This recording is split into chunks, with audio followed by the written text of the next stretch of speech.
नमस्कार दोस्तों, मैं अतन शर्मा एक बार फिर स्वागत करता हूं आपका अपने इस डिजिटल लर्निंग प्लेटफॉर्म पर जिसका नाम है एग्रीकल्चर गुरुदेव। दोस्तों, आज से हम 12th कृषि विज्ञान एवं गणित के मूल तत्व का फिजिक्स का पहला चैप्टर स्टार्ट करने वाले हैं जिसका नाम है प्रकाश। पहला चैप्टर है, उसका नाम क्या है?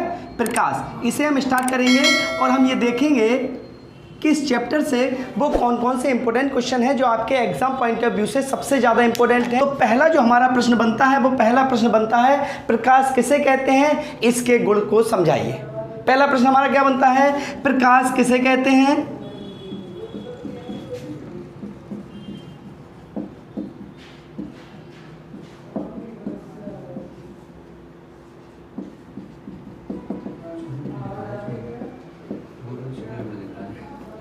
ठीक है दोस्तों, पहला क्वेश्चन हमारा क्या है? प्रकाश किसे कहते हैं, इसके गुणों को समझाइए। तो हम सबसे पहले बात कर लेते हैं कि ये प्रकाश है क्या। ठीक है, तो प्रकाश क्या है? प्रकाश एक ऐसा ऊर्जा का सोर्स है, प्रकाश एक ऐसी ऊर्जा है जो खुद तो दिखाई नहीं देती लेकिन दूसरी वस्तुओं को देखने में हमारी मदद करती है। प्रकाश एक ऐसा भौतिक कारक है, एक ऐसा फिजिकल फैक्टर है जो हमें स्वयं दिखाई नहीं देता लेकिन दूसरी वस्तुओं को देखने में हमारी मदद करता है। फॉर एग्जाम्पल आप ये मानिएगा, अभी मुझे ये मार्कर दिख रहा है, तो ये मुझे मार्कर मेरी आंखों की वजह से नहीं दिख रहा, ये मार्कर मुझे लाइट की वजह से दिख रहा है। अगर यहाँ थोड़ी देर के लिए मैं अंधेरा कर दूं तो ये मार्कर मुझे दिखाई देना बंद हो जाएगा। इसका मतलब ये है कि हमारी आंखें किसी वस्तु को नहीं देखती, हमारी आंखों की मदद करता है प्रकाश किसी वस्तु को देखने के लिए। क्लियर है दोस्तों? चलिए आगे बात करते हैं प्रकाश के गुणों के बारे में। ठीक है, प्रकाश के कुछ स्पेशल गुण हैं। पहला गुण आपसे बोला जाता है, प्रकाश का पहला गुण जो बेटा होता है, तो प्रकाश एक कैसा कारक है? भौतिक कारक है। मैंने आपको बताया था प्रकाश महाभौतिक कारक है। पहला प्रकाश का गुण है कि प्रकाश कैसा है? एक महाभौतिक कारक। ठीक है दोस्तों, दूसरा गुण क्या है बेटा? दूसरा गुण अभी हमने बात की थी, डेफिनेशन से ही गुण बनाएंगे। पहला गुण क्या था? प्रकाश वह महाभौतिक कारक है जो वस्तुओं को देखने में हमारी मदद करता है। मतलब दूसरा गुण इसका क्या हो गया कि यह वस्तुओं को देखने में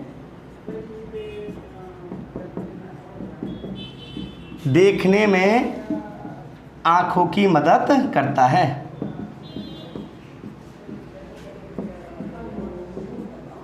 ठीक है दोस्तों, तीसरा बेटा गुण ये है कि प्रकाश जो होता है उसमें अपवर्तन का गुण पाया जाता है। किसका गुण पाया जाता है? अपवर्तन का गुण पाया जाता है। इसके बाद बेटा एक आता है, प्रकाश जो होता है उसमें परावर्तन का गुण पाया जाता है। उसके बाद बेटा आता है, प्रकाश में क्या होता है? बल विक्षेपण होता है। और बेटा सबसे इंपॉर्टेंट है, प्रकाश का बेटा निर्वात में वेग कितना होता है? 3 × 10⁸ मीटर प्रति सेकेंड। तो बेटा ये क्या बात की हमने? प्रकाश की डेफिनेशन के बारे में बात की और उसके गुणों के बारे में बात करी। दोस्तों दूसरा क्वेश्चन हमारा बनता है, ग्रहण किसे कहते हैं? दूसरा क्वेश्चन क्या बनता है हमारा? ग्रहण किसे कहते हैं? और बेटा सूर्य ग्रहण को और चंद्र ग्रहण को समझाइए।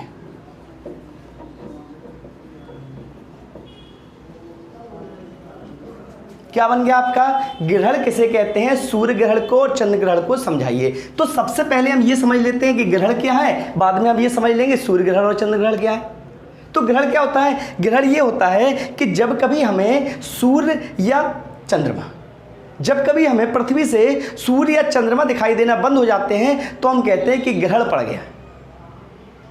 जब पृथ्वी से सूर्य और चंद्रमा दिखाई देना बंद हो जाते हैं तो उस कंडीशन को हम कहते हैं ग्रहण कहते हैं। डेफिनेशन से समझते हैं बेटा, ग्रहण क्या होता है?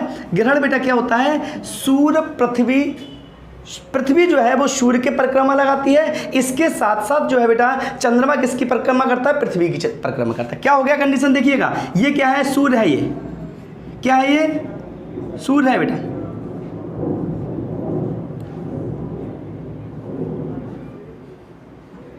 ये क्या है दोस्तों? सूर्य है। समझना बेटा, सूर्य की परिक्रमा कौन करता है? पृथ्वी करती है। कौन कर रहा है इसकी परिक्रमा?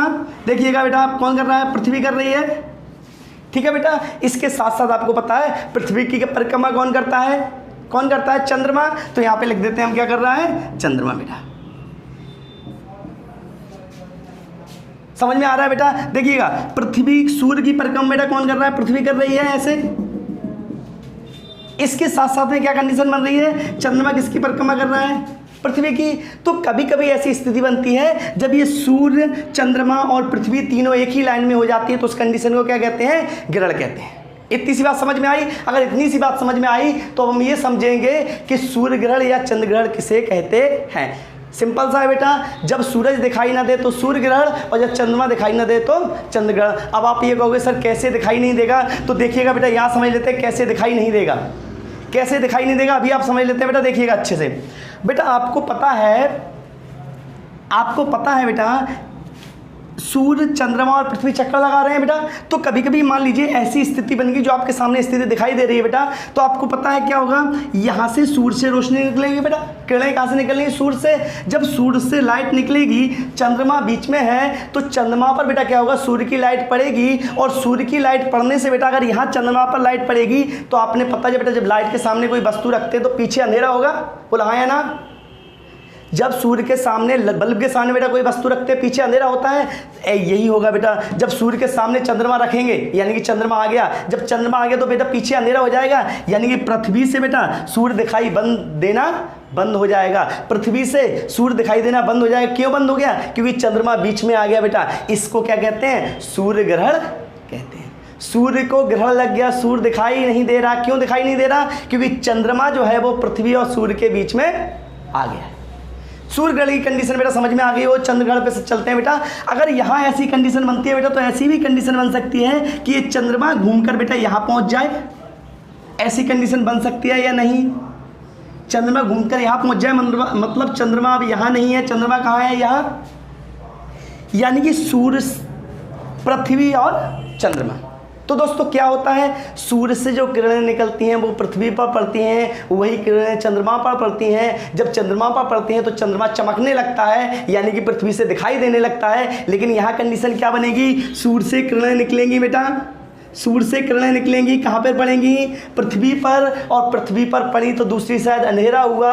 अंधेरा किसके ऊपर हुआ? चंद्रमा के ऊपर। और चंद्रमा बेटा अपने आप नहीं चमकता, किससे चमकता है? सूर्य से चमकता है। तो चंद्रमा दिखाई देना बंद हो जाएगा। और चंद्रमा दिखाई देना कहाँ से बंद हो जाएगा?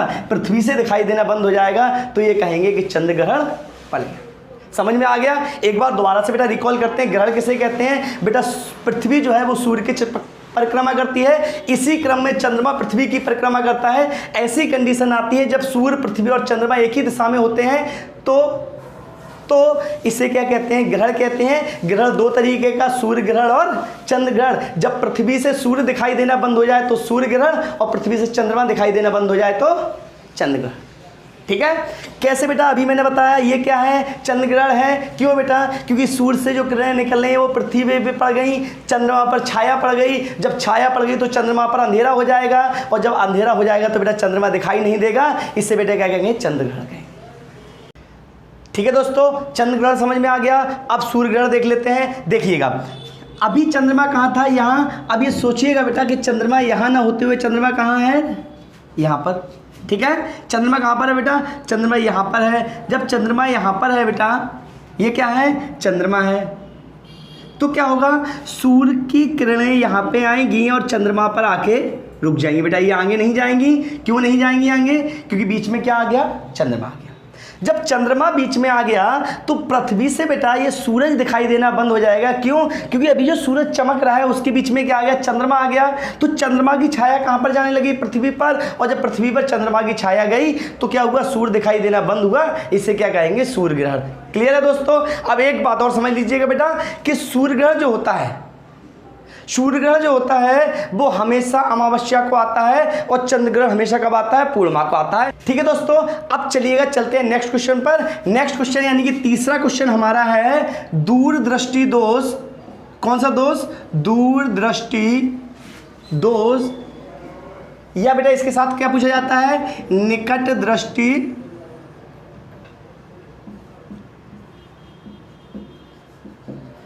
दूर दृष्टि दोष एवं निकट दृष्टि दोष के कारण, लक्षण एवं रोकथाम को बताइए, यानी कि निदान को बताइए। क्या क्या पूछा जाता है इन दोनों से? पहला पूछा जाता है कारण, दूसरा पूछा जाता है लक्षण, और तीसरा पूछा जाता है निदान। ठीक है। देखिए दोस्तों, पहले हम बात कर लेते हैं दूरदृष्टि दोष की। तो याद रखना है बेटा, दूरदृष्टि दोष नाम क्या है? दूरदृष्टि दोष, यानी कि हमारी आंखों को ऐसा दोष लग गया है, ऐसा रोग लग गया है कि जिससे क्या है, दूर की वस्तु दिखाई नहीं देती। जब दूर की वस्तु दिखाई नहीं देगी तो किससे क्या कहेंगे? दूरदृष्टि दोष। और जब पास की वस्तु दिखाई नहीं देगी तो क्या कहेंगे? निकट दृष्टि दोष। क्या है? जब दूर की वस्तु दिखाई नहीं देगी तो क्या कहा? दूरदृष्टि दोष। अब दूरदृष्टि दोष के कारण क्या होते हैं देखिएगा बेटा, दूरदृष्टि दोष के कारण समझेंगे बेटा।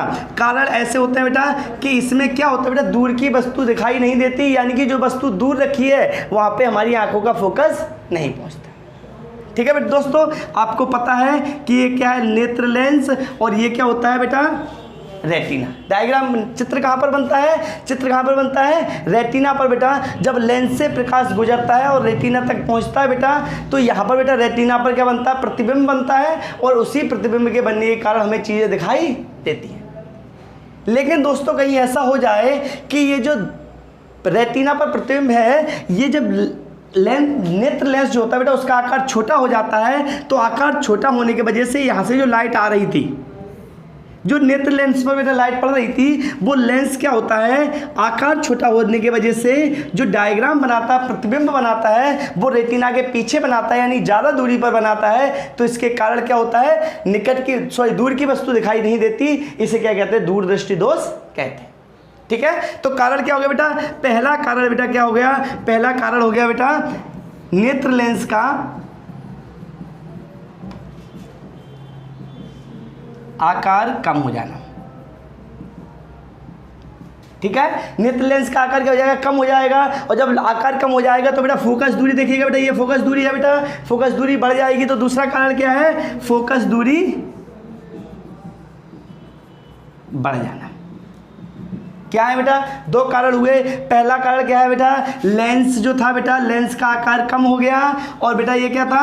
रेटिना थी बेटा। तो ये क्या हुआ बेटा? एक तो लेंस का आकार कम हुआ, पहला कारण। दूसरा कारण क्या था बेटा? ये जो फोकस दूरी थी वो बढ़ गई। फोकस दूरी बढ़ गई तो दो कारण हुए, लेंस का आकार छोटा हुआ, फोकस दूरी बढ़ गई। इन दो कारणों से बेटा हमें क्या है? दूरदृष्टि दोष हो जाता है। अब लक्षण बेटा क्या है? लक्षण नाम से समझ में आ रहा है, दूरदृष्टि दोष, यानी कि हमें दूर की वस्तु स्पष्ट दिखाई नहीं देती। ठीक है। अब निदान की बात कर लेते हैं। तो निदान में बेटा क्या करोगे? देखिएगा, निदान में क्या करोगे बेटा? निदान में दो लेंस आपने पढ़े होंगे, एक पढ़ा होगा उत्तल लेंस और एक पढ़ा होगा अवतल लेंस। देखिए बेटा, मैं एक पढ़ा होगा उत्तल लेंस और एक पढ़ा होगा अवतल लेंस। ठीक है बेटा।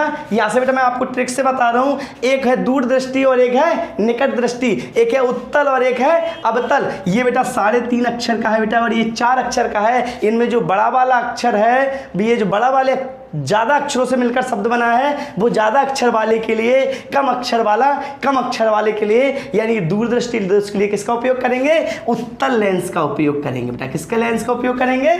उत्तल का। ठीक है दोस्तों, एक बार जल्दी से रिकॉल करते हैं बेटा। दूरदृष्टि दोष क्या होती है बेटा? जब किसी मनुष्य को दूर में रखी वस्तु स्पष्ट दिखाई नहीं देती तो उस रोग को क्या कहते हैं? दूरदृष्टि दोष कहते हैं बेटा। क्यों नहीं देती बेटा? जब लेंस का आकार छोटा हो जाए बेटा, लेंस का आकार छोटे होने पर फोकस दूरी बढ़ जाएगी, तो इस वजह से बेटा क्या होता है? दूरदृष्टि दोष होते हैं। तो कारण दो हो गए, नेत्र आकार छोटा, लेंस का आकार छोटा हो जाना और फोकस दूरी बढ़ जाना।